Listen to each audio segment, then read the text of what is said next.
नमस्कार, मी ब्रिजेश जाधव तुम्हा सगळ्यांचं आराध्य वास्तू परिवारामध्ये मनापासून सहर्ष दणदणीत स्वागत करतो।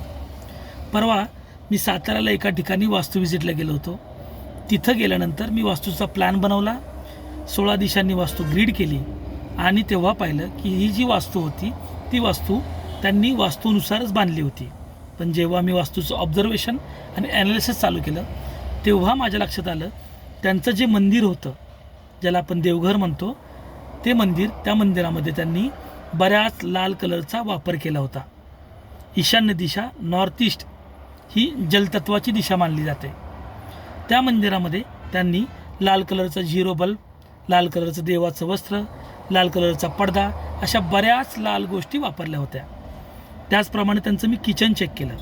किचनमध्ये त्यांनी काय केलं होतं, लाल आणि पिवळ्या कलरचा फर्निचर केलं होतं। त्यानं काय झालं, त्यांच्या घरातील हेल्थ इश्यू वाढले, आजारपण वाढलं, त्याचबरोबर अपघातासारखे प्रकार व्हायला लागले।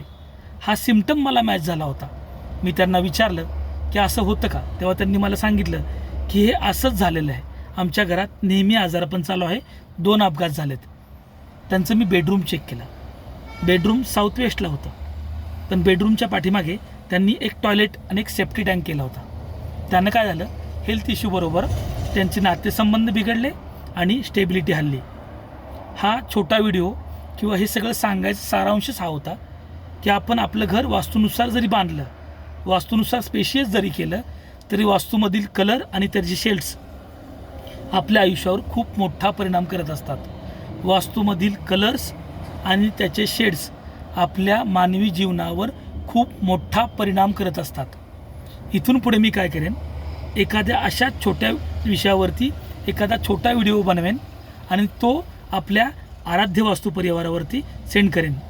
तुम्ही तो व्हिडिओ ऐका, शेअर करा आणि कमेंट नक्की करा। तुम्ही कमेंट केल्यानंतर काय होईल, मला नवनवीन विषयावरती व्हिडिओ बनवायला आवडेल आणि नवनवीन माहिती तुमच्यापर्यंत मी पोस्ट करेन।